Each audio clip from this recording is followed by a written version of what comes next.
did they stop using the stone? I mean, producing oil in Turkana? Because those importers are going to lose. Why did they destroy the railway? So that their vehicles are on the road and we are paying for the road repair. Like man circumcision. It happened in the Garden of Eden. In the Garden of Eden, even Jesus himself was circumcised. Who can tell me today my circumcision is bad while Jesus is all that good? Why? Why don't you make them? Spoons. Why do you put the raw material to make the spoons here? The chamber. Why don't you make him? And then you also see those some of the things. That's what killed Muammar Gaddafi.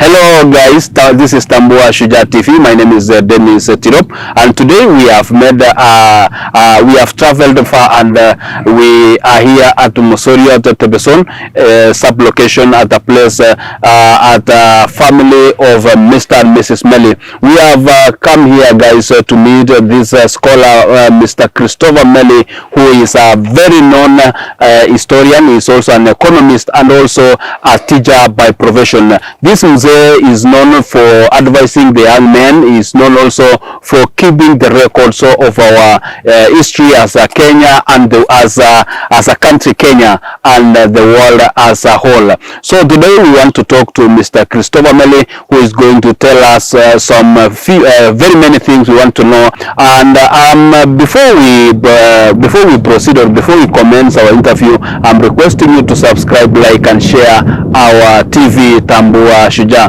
With me, my producer is Tony Kamano, who of Lighten Production, and we are grateful and we are happy. We are thankful for you guys who are going on subscribing, you guys who are sharing, you guys who are liking and commenting to our TV Tambua Shujaa. Karibuni sana, welcome as we are going to talk to Mzee Bwana Christopher Arap Meli. Bwana Christopher Meli, thank you very much. Karibu sana. Thank you. Welcome to Tambua Shujaa TV. You are our guest today. You are our Shujaa, and we are grateful. Thank you for your warm reception at your home. Thank you for the hospitality you've shown us in your family. Mr. Meli, I will want you to introduce yourself to, first of all, before you say anything, I want you to say hi to our viewers. Thank you very much, my visitor. I am Christopher Kipterer Meli. I must thank my visitors who have just entered in this morning, and I call it a blessing in the morning. Good morning, viewers. I'm very glad to talk to you through these gentlemen who have introduced themselves to be looking for something good for our culture and beyond. Thank you very much, Mr. Meli. And straight away, we would want you now to tell us about yourself. Who is Mr. Christopher Meli? Because we've heard you, we've heard about you in several occasions in social media, in several TVs, and we would want to know who is Mr. Christopher Kipterer Arap Meli. I am Christopher Kipterer Arap Meli. I was born to a family known as Kabutia. The origin of Kabutia is Maasai by the name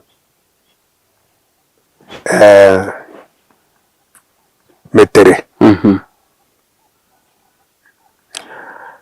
I was brought up by mom. My father died earlier. And mom was a very tough disciplinarian. You couldn't just make a mistake and be left alone. You would just test of that mistake you made. So I started looking after the goats at the age of 5. And then went to look after the cattle at the age of 15, at the age of 7.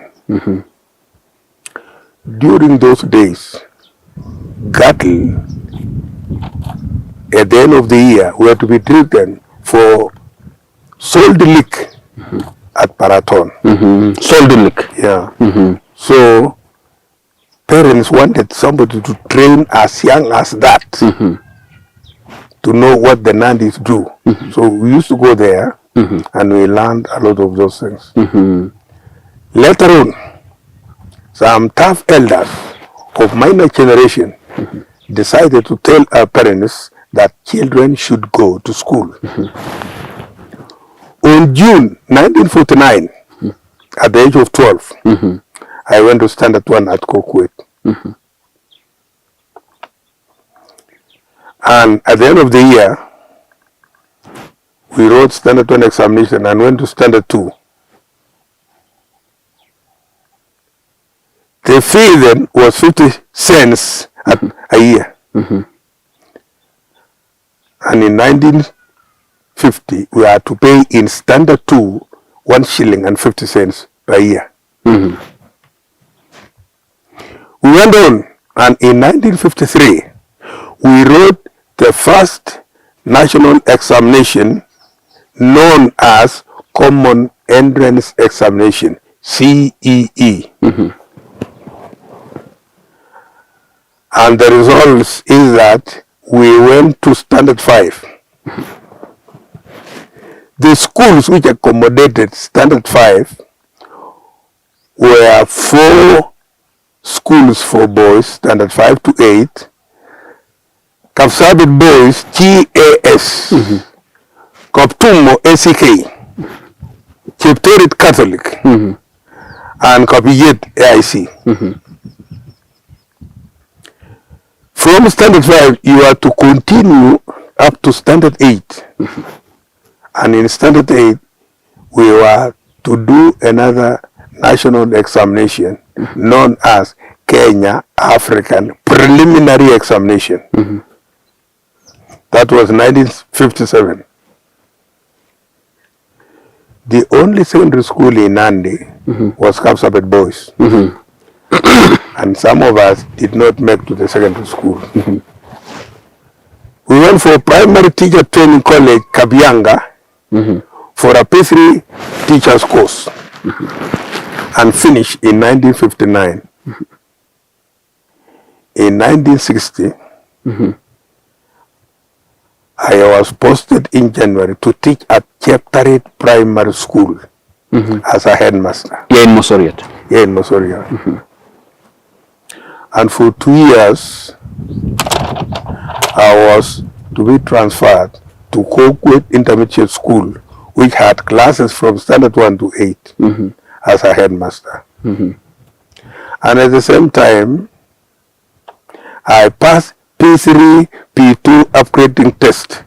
And in that 1962, I went for 1 year residential course at Mosoria Teachers College.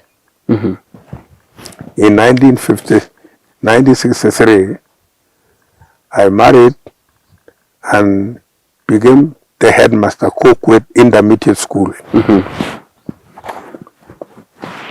In 1965 was my last year teaching at Kokwet, and I was posted to Kafkakaon. At the end of that year,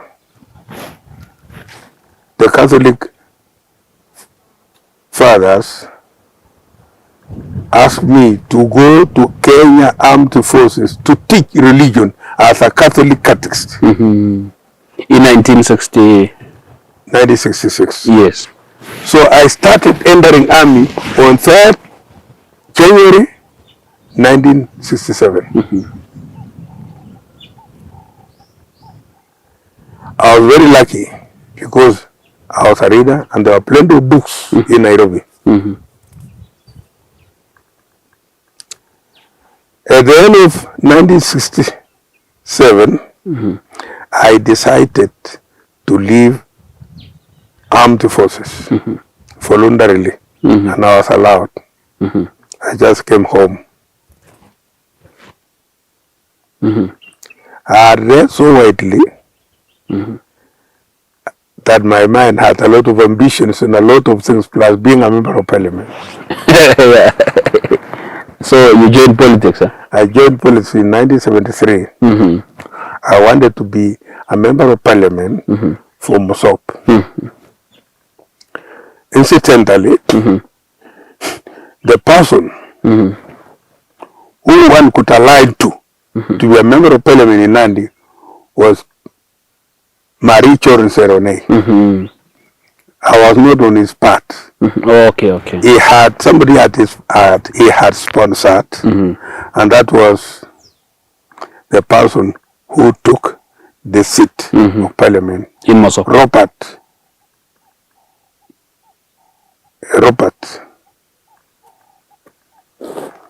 And in 1974, Robert became the member of parliament for Mosop. I said, God knew, because if he wanted me, he would have beat everybody for me to go. So God knew. So I just relaxed and did a lot of work. At this time, I had a mind of business. I started Pepsi Cola distribution company at Mosorio. Pepsi Cola. I just went on that one and brought a lot of other items and became the first wholesaler at Mosorio. Finally, I decided to settle in the farm. And incidentally, my son, my eldest son, was employed in Kenya Airways. In Kenya Airways, the son was facilitated to give me one free ticket anywhere in the world where Kenya Airways goes. So you and the rest, you have to pay 10%. I decided to say, I'll roam the world. I've gone most of the countries of the world except China. Except China. You never went to China? Yeah, and I learned a lot of things. Can you tell us some few countries you went around the world?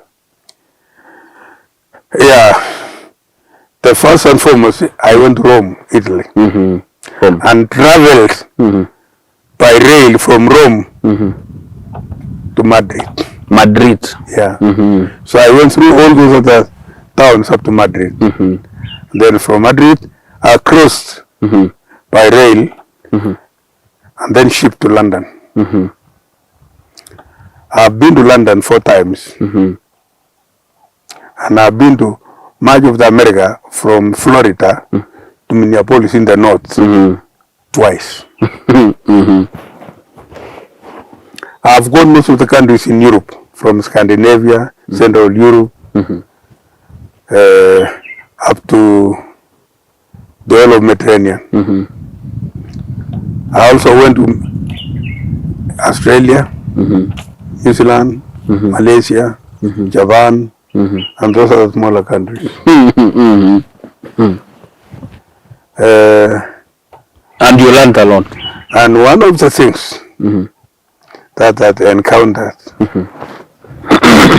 is that people look after their language. When I went to Italy, I found most of the newspapers are written in Italiano. So I had to look for English paper the hardest way. It was hard to find. Yeah. Because I had read economics and commerce, I was all the time looking for the prices of the goods in the industries in those countries. And one of the toughest things each country in the world is looking after is culture. Culture is very important. So I regretted that our culture has been shredded into pieces. So if a few people could sit down and get right into the meaning of the culture, I would say culture was created and ordained by God. When people wanted to build the Tower of Babel,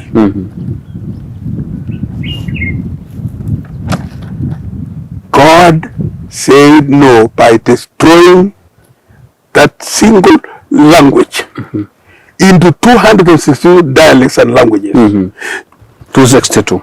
I personally say it is God who authorized the language. And I call it personally, language is chapter 1 of the culture. And it was obtained by God. So somebody else who subjects my language to other things is destroying me directly. So you need to have your language. Yes. Language is constant. Yeah. Because your language is got a different meaning from somebody else's language. Because the language is environmental. You call it something because it is there, not because you imagine it to be somewhere else. So when you bring another language, it will not describe exactly what your language is describing, because you are describing what is there. It's going to be hard. And so, to the understanding of the mind, for example, when you circumcise the voice, there are special songs they sing.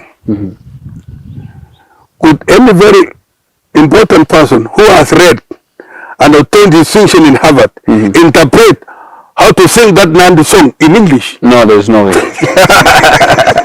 It is very hard. It's very impossible. If it's very impossible, the type of meanings contained in this type of singing cannot be contained anywhere. Anywhere in the world. And so, forgetting about that singing is disposing exactly that type of knowledge once and for all. You will not get it again. You will not get it again.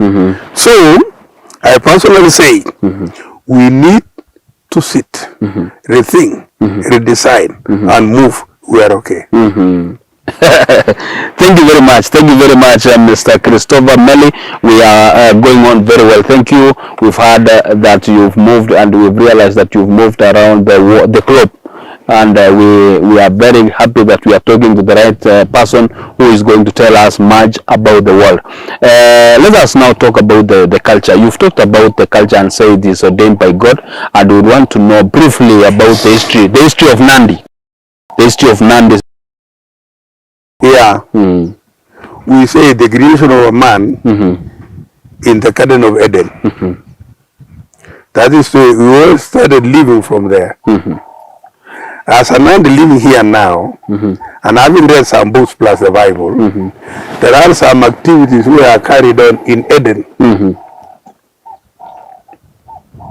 And we are also carrying on here, like men's circumcision. It happened in the Garden of Eden. In the Garden of Eden, even Jesus himself was circumcised. Who can tell me today my circumcision is bad while Jesus is all that good? So we are doing the right things. Yes, man. So these are the things should be discussed and find the correct thing.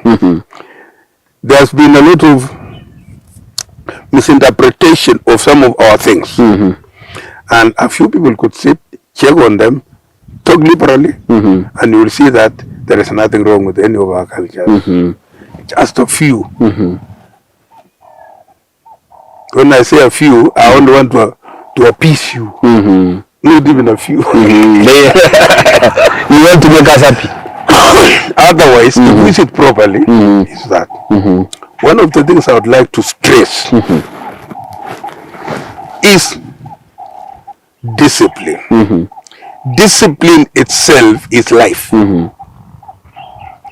Discipline itself is the peace of mind. When you follow things correctly, you call them commandment or so, you live nicely. When you break the rules, you break yourself. So at the moment, most of the rules are so broken. And the rules that destroy us, nobody says they are bad. They are encouraging like getting drunk. Nobody is serious about saying getting drunk is bad. Perishing. It is being encouraged. Yeah. Like taking drugs spoils the children.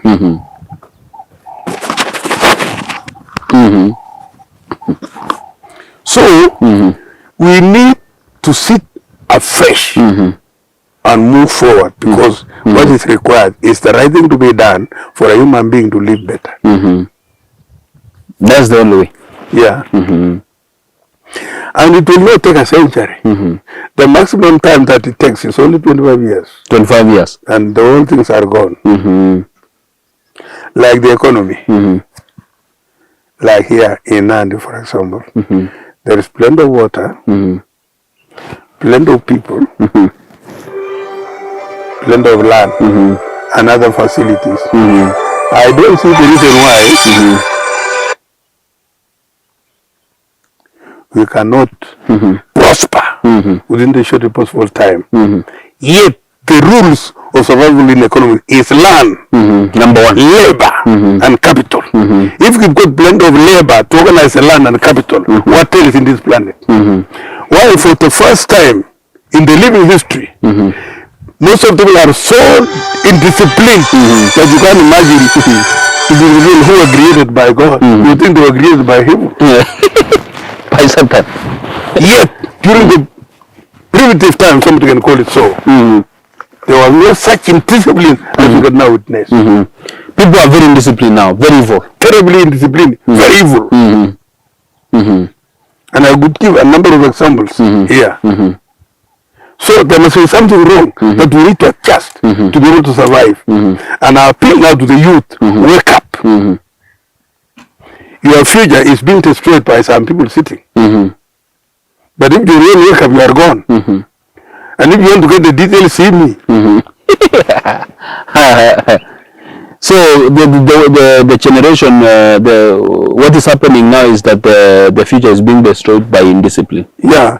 For example, how can you expect people sitting the whole day and want to go and eat and put on nicely and get a good house? How? People sit there somewhere. They move here and there without doing anything, and then at the end of the day, they want to eat, they want to put on nicely, they want to live in a decent house. They want to learn. They want to know, and yet they are not learning. So we need to sit, carry things slowly, take everything forward, and be able to survive. So how can this indiscipline being avoided or being removed from the society? It is the people themselves to remove it. Starting from the general public to the leaders. It is not a matter of taking 100 years. It's only a matter of them sitting down, deliberating on it, and putting a stop. Finish. And it is done that way. It's done. Yeah. So it will not take time. People were okay. Yeah. Now that you've talked about people walking around doing nothing, others are seated idling without working. Yeah. When you ask them, or the youth now of the youth of Kenya, when you ask them, what is the problem? They are telling you that there is no work, there is no job opportunities in this country. What is your advice? Yeah. What can you advise our people, mostly our youth, to do to afford, to make sure that they earn an income for themselves? In most cases, things have been taken theoretically. Not practically. Yeah. In 1945, Japan was defeated. And the side effect of the bombs killed a lot of Japanese. The Prime Minister then was Emperor Hirohito. And he decided to call his people and tell them there were only then 3 important factors to make Japan live again, despite the bomb that was dropped in Nagasaki and Hirohito. And, and Nagasaki and Hiroshima. Then he decided to address Japan and told them, Japan, our survival is only one. Number one. Longest working hours up to 18 hours. That is number one. Number one. If you cannot manage 18, come to 14. You cannot manage 14, come to 10. Anybody who does not work more than 10 hours, could be buried alive, and we say we have destroyed a liability in our backs. That is Japan then. Japan. The second question was highest saving rate.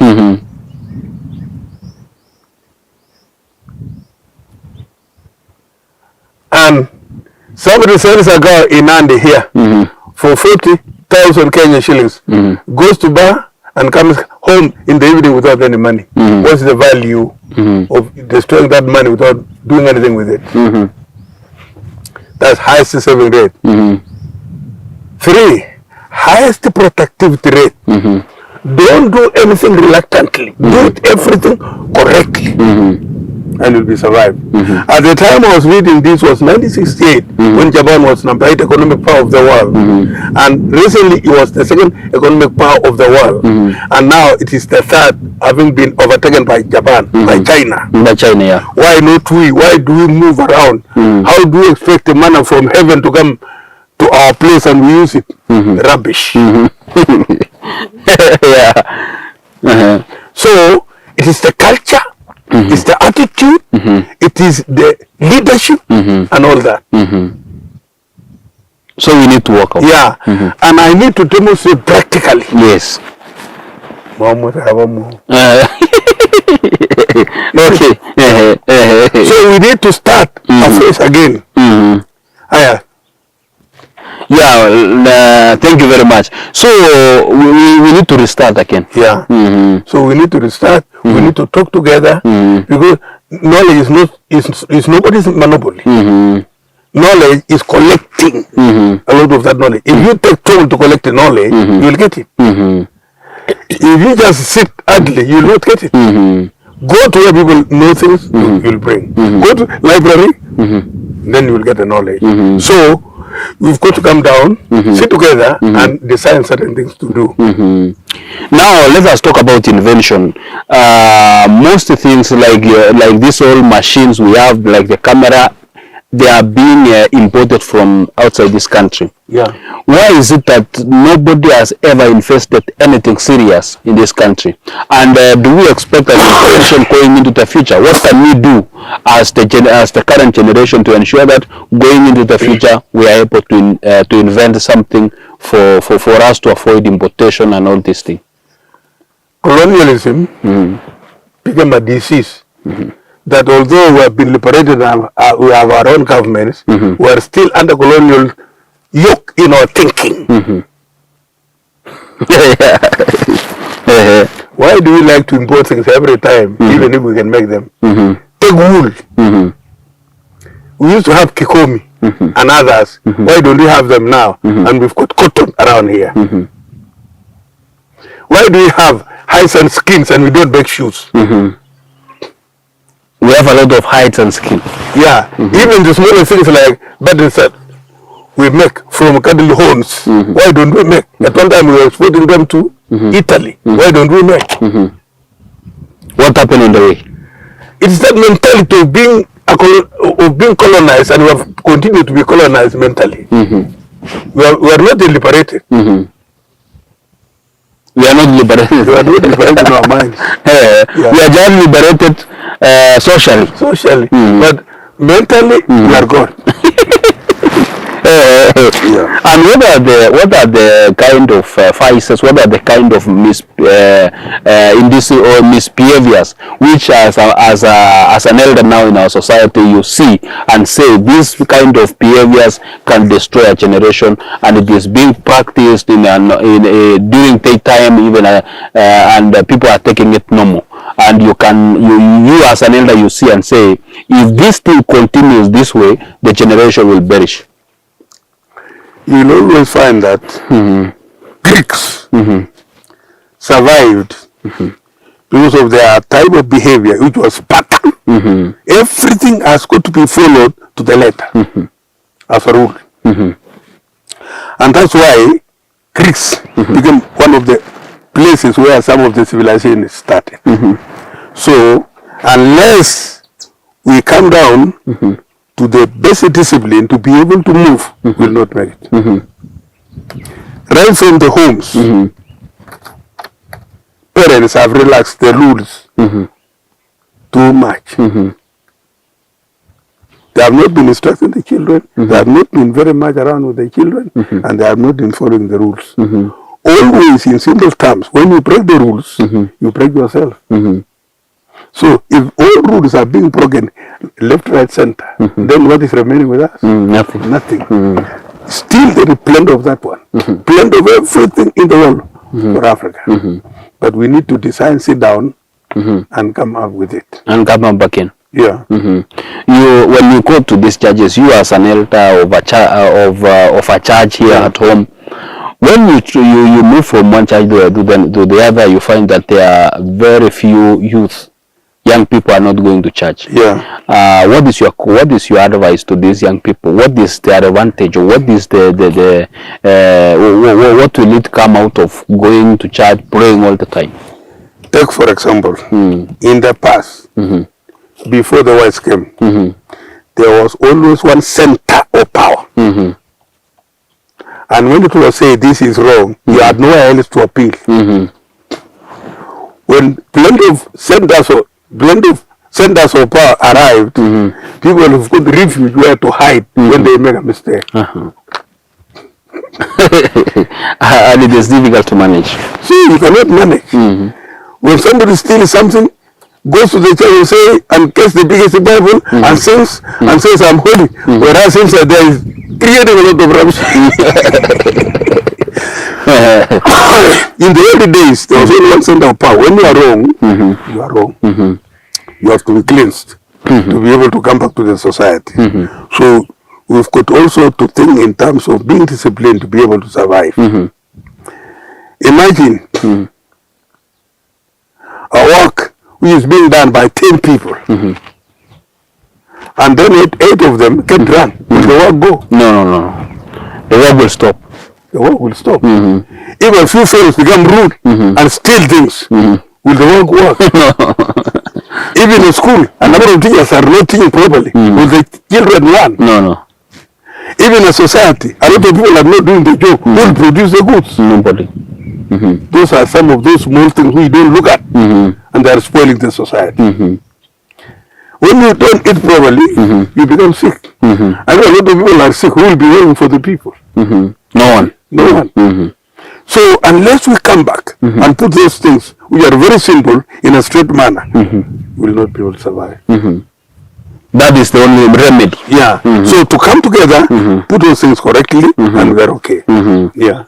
Okay, let us now talk about the Berlin Conference. You as an elder, you understand so much about that. Yeah. We need to know some brief details about the Berlin Conference of 1884. Let me start from a little further.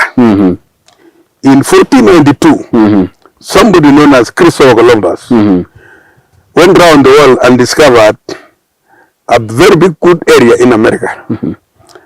The most impressive area was prairies. And then he went back home, reported to the government of the country.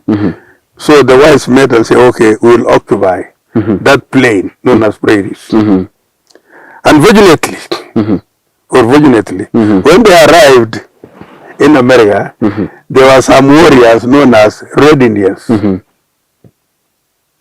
They had their weapons in terms of arrows and bows. Those were two tough fellows who could resist each and everything. And they pushed away those colonialists. So colonialists went back again and went back to the drawing board and said, what can we do with these Red Indians? They decided to say, get them some drinks and you spoil their minds. In anti-philosophy, we say, if you want to destroy the head of an animal, a cow, get an axe and hit it hard. That head will get finished. If you want to destroy the head of a human being, give them the basic drinks. And when then the brain is destroyed, and I would say, when you are drunk, you can do all those rubbish. And then I will say mathematically, your mind is in minus. If you go on taking pills, you'll move down to minus.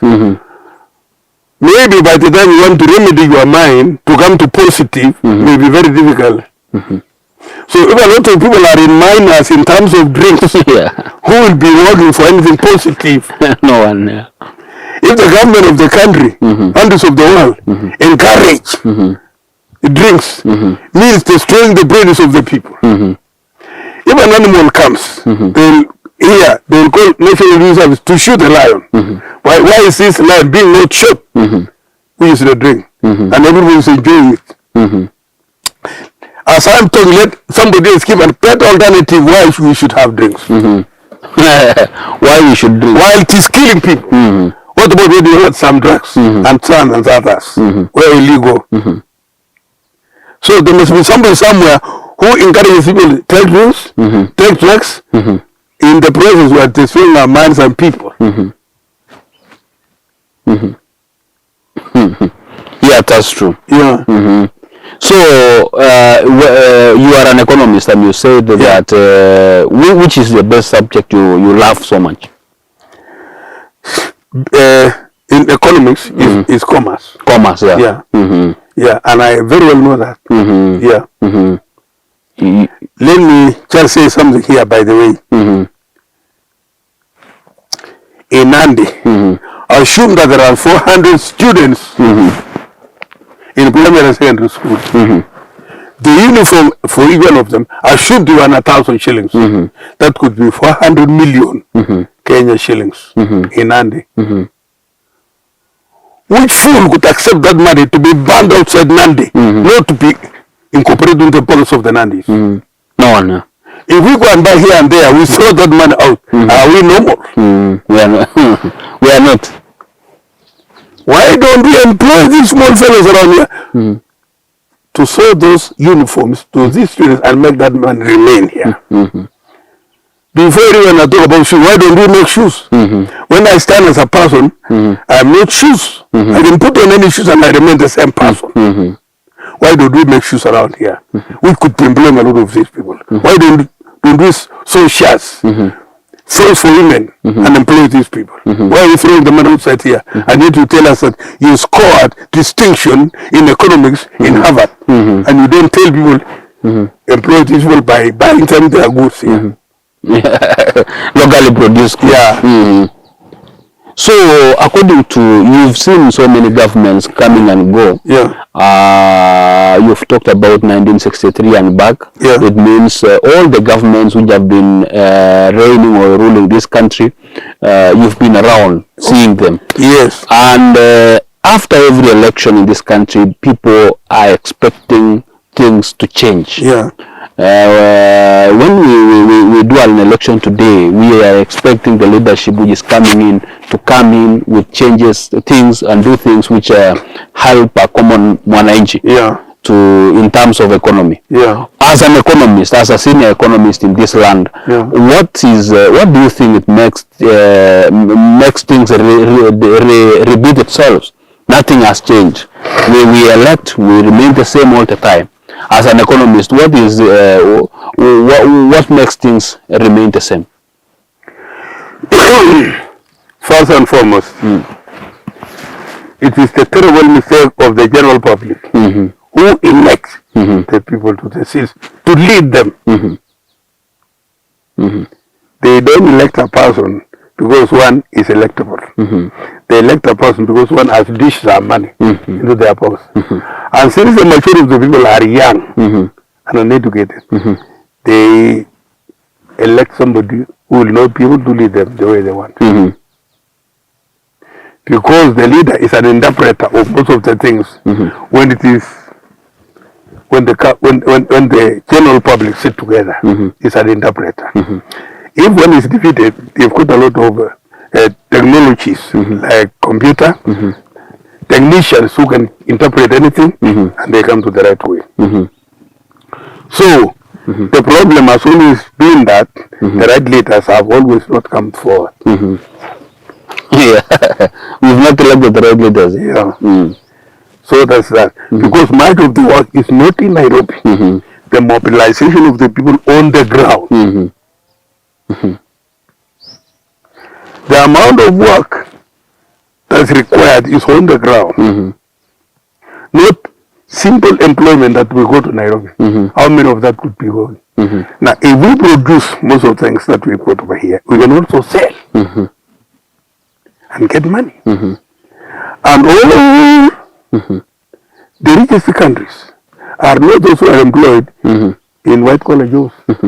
They are industries, and there are some smaller industries that we could create over here. Take, for example, tiles that we stand on our houses. They could be made around here. If anybody wants that one, come and see me. How to make Those tiles are made from the ordinary local raw material.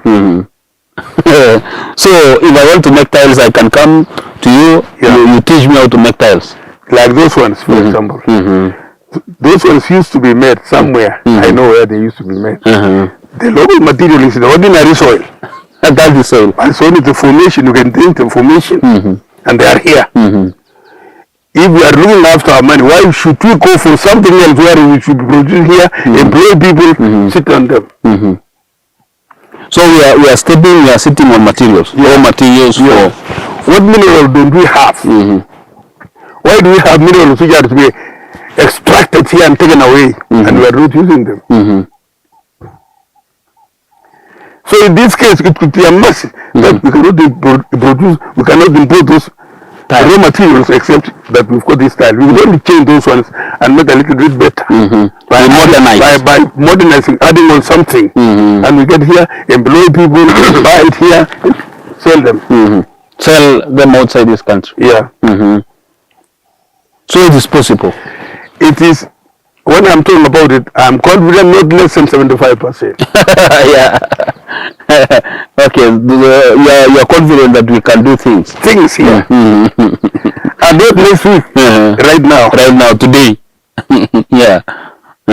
If we have the right mindset. Yeah. And we've got the right material. We've got the labor. We've got the materials. Only to be engaged correctly. Yeah. So you talk about the population outside this country. You've talked about the aging population in somewhere outside this country. Yeah. And you told us that there is a country in the world where 65 or 70% are elderly. Yeah, 64%. Precisely. Yeah, to be precise, 64%. Yeah. So, do you think going forward in this country, we might reach that situation whereby the people are not being born in a country? And what are the things which can make this country lose a population, a younger population? I'll not dwell so much on that one because the population ought to be stabilized. That is, at the moment, I'm surprised why educated people do not read widely to be able to cope with that. Why do they read international magazines, ordinary papers, and they don't tell people there is something wrong somewhere here? Why is the growth of population deteriorating in the world? The population is coming down, yes. Yeah. We don't have the youth. We've got elders. And when these elders perish, who will replace them? Why don't we look for a remedy for this deterioration? So, someone bad eye. Okay. You see? Why don't we face the problem head on and talk on it? Why do we avoid here and there? So, we are not genuine in our talks and in our leadership because we are not saying the right thing. If there is a deterioration of the growth of the population in a country, why don't those countries face to the realities? Why don't people be made to know so they avoid it? Why do we hide it and take it silently until we perish?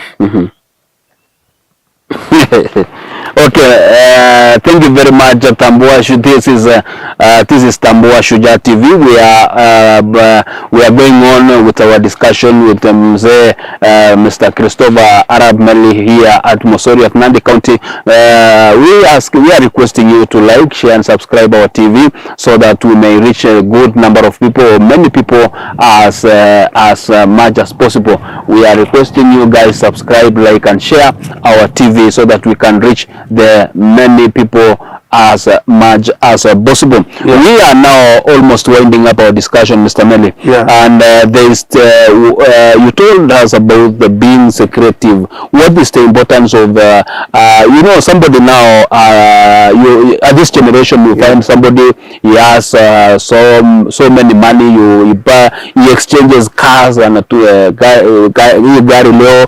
What is you told us? Can you tell us the importance of being secretive, as you indicated earlier? Take it as a pattern of a machine. If somebody gets to know what you are going to decide, he'll pirate it away from you.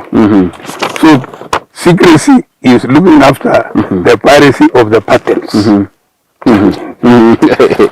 Because if you just let them know, they'll pirate from you and they'll make it before you make.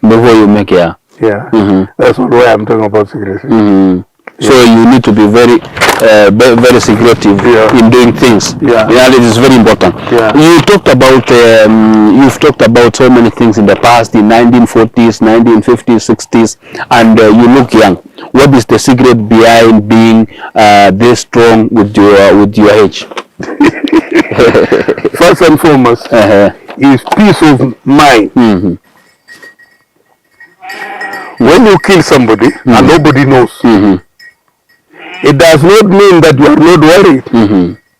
It is the worry in your mind and your heart that makes you old.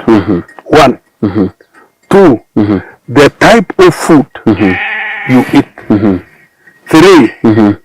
How often do you eat the food to maintain the body? 3. How active are you? If you sit the whole day, by tomorrow you will not be able to move your feet. So you've got to be walking and move around. That's all. That's the only thing. Advice. Yeah. There is no big secrecy. Yeah. So thank you very much. So that is the secrecy. Yeah. But we can if we approximate your age is not less than 80. I'm 88 years old. By 15th of March 2025. 2025. Which is next week. Next week, that is your birthday. 15th of March. Yeah. Okay, happy birthday in advance, and may God continue leading you and giving you strength and good health. Let us talk briefly about Mosoriat. We find that Mosoriat is a town which is growing. Yeah. What are the opportunities in this town? The opportunities are so immense. One is that we've got primary care training college. We've got Kaitale Somwe University. We've got Kenya Medical Training School. We've got cereals. We've got Cheptarit Polytechnic and the headquarters of the administration over there and the main road Kisumu Eldoret. So opportunities are so much that only they need to design what to do. The area is expanding beyond the ordinary trading center boundaries. And so there are a lot of immense chances of anybody doing anything. Yeah, thank you very much. Yeah. So what are your final remarks as we are concluding this in a few, Mr. Meli? Now, I would have liked you that we move out of this and then we design together. From this, what shall we go to? From this, who shall we talk for you to see practically what that thing is? You see that? Yes. For example,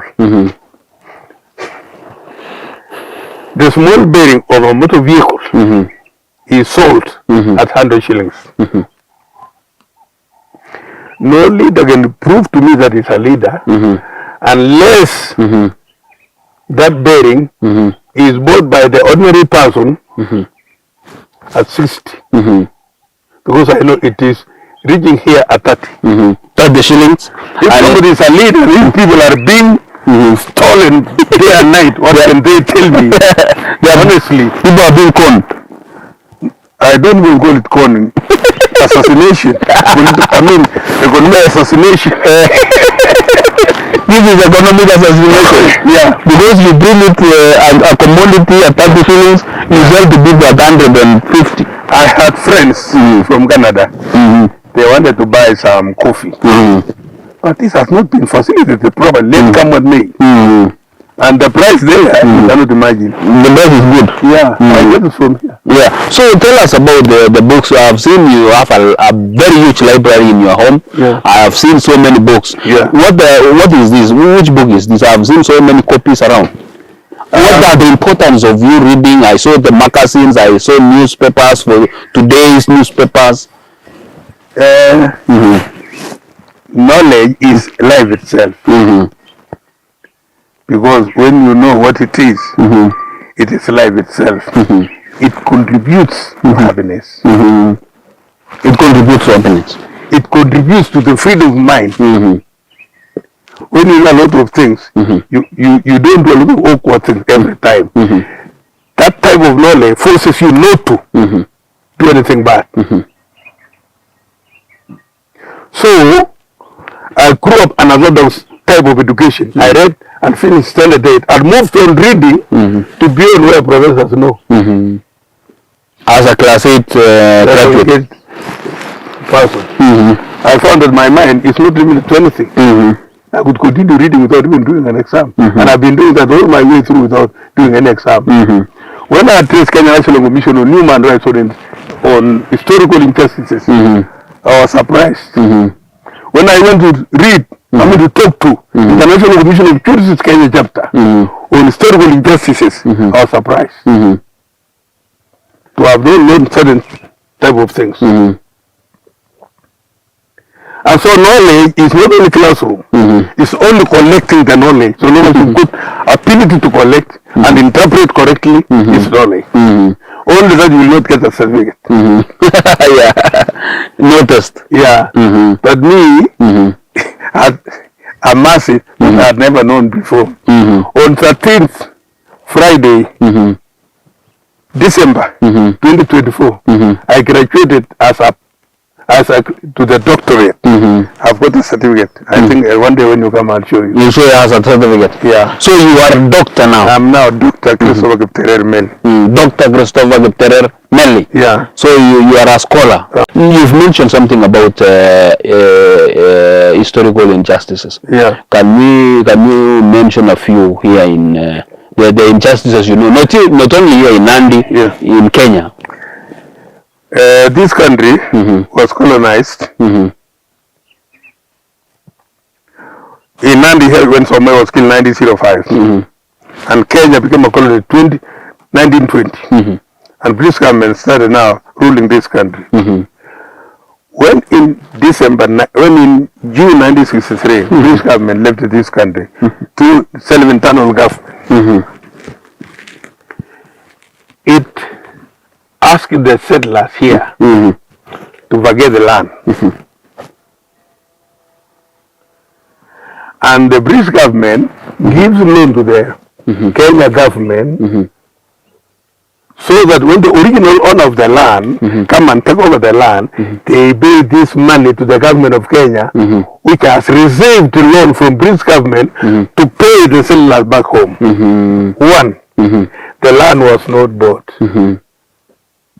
Only developments in the land were bought at the rate of 7 shillings an acre. Then back then.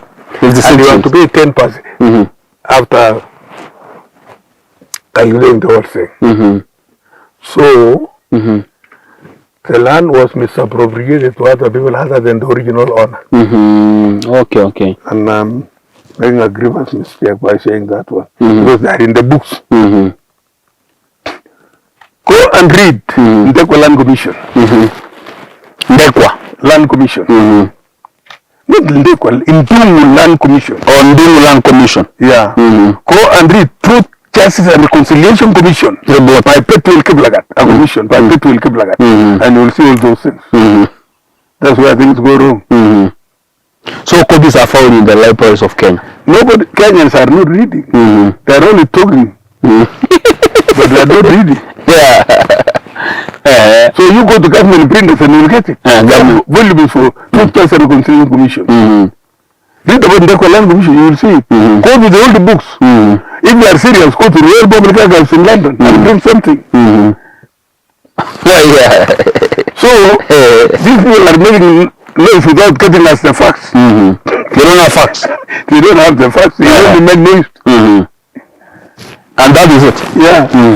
So as you've said, as your final remarks, we are going to sit again and decide what you've told us. You will be able to guide us on how to do things as we move forward into the on the economic side of things. How to improve the economy and to make people work.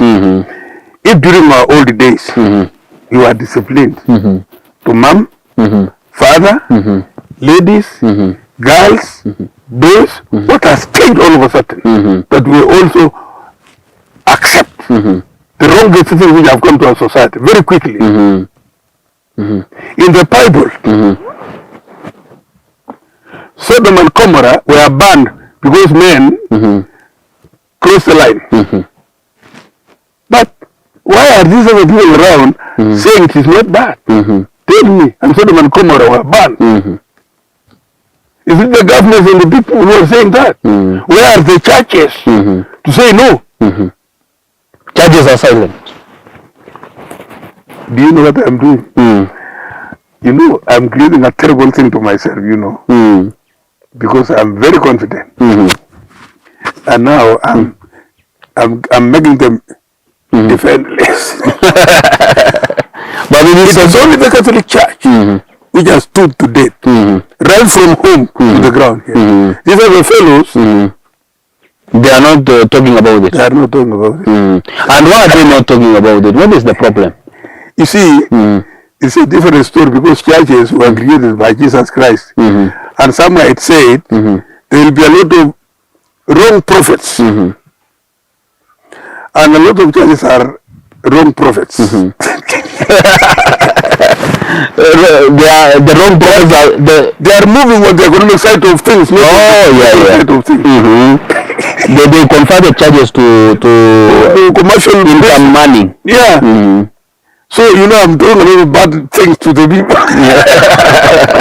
It is allowed.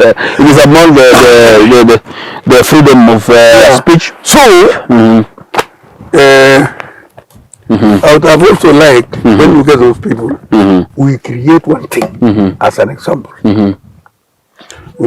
I'll create myself. I'll ask you, get me some finances to be paid to 10 girls to the Polytechnic and get me some money to buy them sewing machines. And I'll directly buy the material directly from China, 1 million meters to make it cheaper. And they saw all these shirts, underwears, whatnot, and all these. And I tell you, come and buy them. You are not the cloth, you are the body. Why are you adoring the cloth other than the body? Yeah. So buy from these girls here and make them live. You see, and they will grow very quickly, and they will say, I'd also like to come here. You see that one. And then if we go down to this this metallic raw material, we'll make a lot of these other things which will not be imported from there. Yeah, true. Now, why not things like them? The number plate made here. They're made out. Yeah. Why don't you make them? Spoons. Why do you import the raw material? We make the spoons here. The djembe. Why don't we make him? And then you also see some of the things. That's what killed Muammar Gaddafi. And then I'm doing it at the burial of myself. So you don't want to talk much about that? Yeah, because I know if we work today here, where are you going? Eldoret. Yeah, Eldoret. So I'll go with you, take you somewhere to see certain stone, which could replace all these stones in the ceilings here, which was made by Moi. By the time Moi left the job, there is somebody known as Dr. Leakey and other advisors decided to stop using that stone so that they import. Why did they stop using the stone? I mean, producing oil in Turkana? Because those importers are going to lose. Why did they destroy the railway? So that their vehicles are on the road and we are paying for the road repair. And they have killed the whole railway. And they say, well, what are they doing? And so let me leave things so that I want to show the stone. Thank you very much. And that is the story. That is the story from Mzee Christopher Arap Meli here in Mosoriot. We are very grateful. Thank you very much, our viewers, for being with us from the start to now. We are saying may God bless you. Subscribe, like, and share to our Tambua Shujaa TV. May God bless you. I am Dennis Tirop. I am with my producer, Tonley Kamano, Lighton Production. God bless you till next time.